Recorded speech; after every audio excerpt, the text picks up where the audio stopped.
টাকায় আমার ছিনিবিনি করে দেখেন আম্মেরা। আজকে আম্মেকে দেখামো আমার টাকায় কেমনে ছিনিবিনি করে, দেখতে থাকেন বন্ধুরা। হ্যালো বন্ধুরা, আসসালামু আলাইকুম। সবাই আপনারা কেমন আছেন? তো আশা করি সবাই আলহামদুলিল্লাহ ভালো আছেন। আমিও আপনাদের দয়ায় আলহামদুলিল্লাহ ভালো আছি।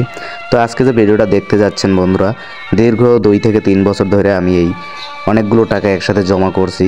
তো টাকা কিন্তু হাতে রাখলে জমা হয় না ভাই, টাকা জমা করার জন্য কোনো একটা পদক্ষেপ দরকার। আমি সেই পদক্ষেপটি গ্রহণ করেছি।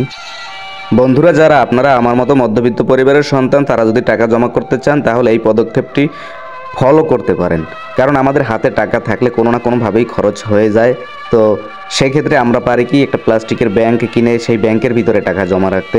তো আমি 2-3 বছর চাকরি করে চাকরির বেতন পাওয়ার পরে কিছু কিছু টাকা এই ব্যাংকে রাখতাম। তো সেটাও আবার 500 টাকা, 1000 টাকা, খুচরা টাকা খুবই কম রাখতাম, বড় টাকাগুলোই রাখতাম। তো দেখেন, প্রায় 2 থেকে 3 বছর ধরে আমি টাকা জমা রাখছি ব্যাংকে। কিন্তু তার আগে আমি টাকা জমা রাখি নাই। আর তার আগে যখন আমি টাকা জমা রাখি নাই তখন কিন্তু আমার হাতে টাকাও ছিল না। আর যেহেতু আমি ব্যাংকে টাকা রাখছি, তারপর থেকে আমার হাতে কিছু টাকা হয়েছে। তো আমি এবার টাকা গোনা শুরু করলাম। দেখেন, আমি কিন্তু 500 টাকার নোটগুলো গুনতেছি। তো আপনারা যারা অবশ্যই টাকা সঞ্চয় করতে চান, এই পদক্ষেপটি ফলো করতে পারেন। আশা করি খারাপ হবে না আপনাদের জন্য।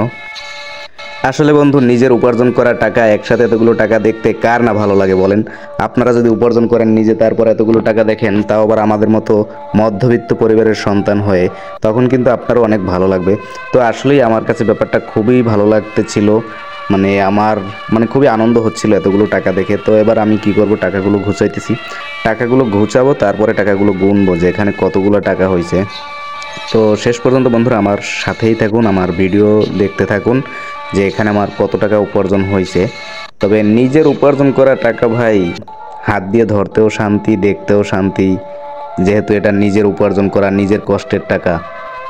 তো বন্ধুরা, যারা যারা আমার মতো মধ্যবিত্ত পরিবারের সন্তানেরা এই ভিডিওটা দেখতেছেন, তারা অবশ্যই কমেন্ট করে যাবেন ভিডিওটা না, আমার এই টাকা সঞ্চয় করার কৌশলটি কেমন হয়েছে। আর যদি আপনাদের ভালো লেগে থাকে তাহলে আপনারাও এই কৌশলটি অবলম্বন করতে পারেন।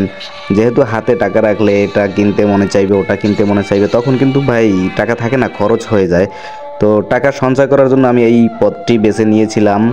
দেখুন, আসলে আমি কিন্তু পথটা বেছে নিয়েছি, আমার লাভ হয়েছে ভাই, লস হয় নাই। কারণ যদি এই পথটা আমি না বাছতাম তাইলে ভাই এই টাকাগুলো আমার হাতে থাকতো না। তো এখানে আপনার সর্বমোট টাকা হয়েছিল কত টাকা আমি আপনাদের বলতেছি। এখানে আমার টাকা হয়েছে টোটাল 38,120 টাকা। ভাই কি মনে করছেন 38,120 টাকা? এই টাকাগুলো আমার সত্যিই খরচ হয়ে যেত যদি আমি এই পদক্ষেপটি অবলম্বন না করতাম। তো সবাই ভিডিওটা দেখে কমেন্ট করবেন, যারা যারা ভিডিওটা দেখছেন কমেন্ট করবেন, অবশ্যই বলে যাবেন যে আমার এই পদক্ষেপটি কেমন হয়েছে, কমেন্টে বলবেন। ধন্যবাদ, সবাই ভালো থাকবেন, আল্লাহ হাফেজ।